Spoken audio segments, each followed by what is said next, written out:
Welcome, my name is Abel Sanchez. In this lesson we're going to be looking at how to map a function onto the items of an array. This is something that is quite useful as we often have large collections of JSON information and we want to be able to perform an operation on each of those items. So let's go ahead and move to the code and take a look at a simple example. As you can see here on line 6 I have a list of numbers, and on line 15 I am mapping a callback onto each of those items. Now we're going to write the callback next, and this callback is simply going to take the square root of the number it receives. So I'm simply going to return math.square root of the number we receive. Now after we perform that operation, we're going to have a new array that is going to be the old numbers, and the square root that we have been applied to them will be reflected in that. So it has each of the items plus the operation that you have performed on them. So let's go ahead and save this file, move over to the browser. I'm going to go ahead and open up the developer tools and reload the file. And as you can see there, we now have an array that is 1, 2, 3, 4, 5. And that is because each of the items here were simply a power of 2.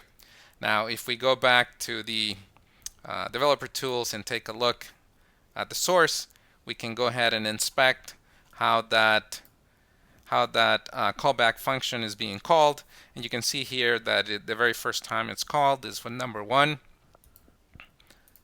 the second time with number 4, the third time with number 9, and so on. This is simply to illustrate what's taking place behind the scenes.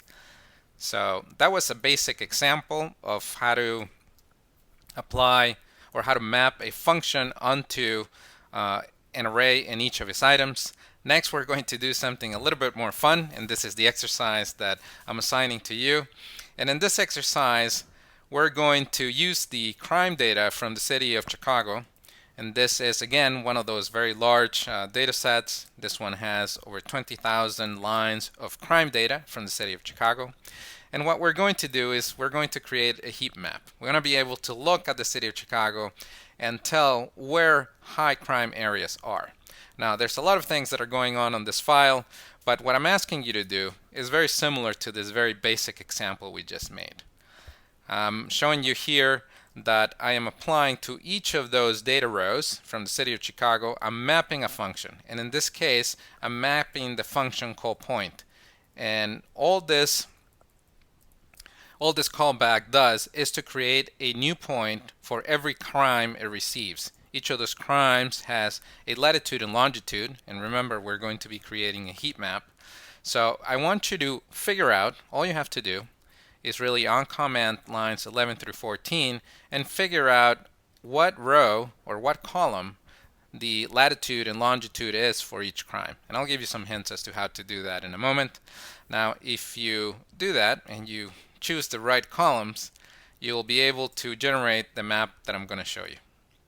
As you can see here, this is a map that highlights all of the crimes that take place within the city, and it provides some hotspots for where the activity or the crime activities are higher.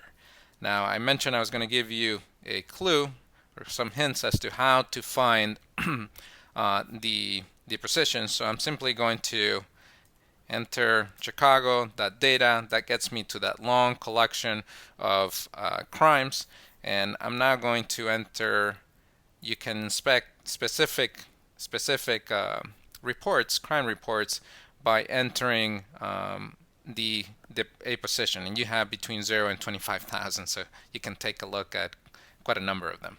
So that's how you would inspect it. You know, if you did 1,000, you get the row number 1000, and so you can take a look at this. There's also some more clues within the file itself. If you read the metadata, you can get specific information as to where that is. You can also just do trial and error. If you look at the city of Chicago and you look at the latitude and longitude, you'll get again more hints. So this is the typical groundwork that needs to be done whenever you do a data science assignment. So I'll leave it up to you now. Remember, all you have to do is just uncomment these two lines and enter here a specific column position for where the latitude and the longitude are. And if you do that right, you'll get this nice heat map of crimes within the city of Chicago. So with that, I'll wish you happy coding and goodbye.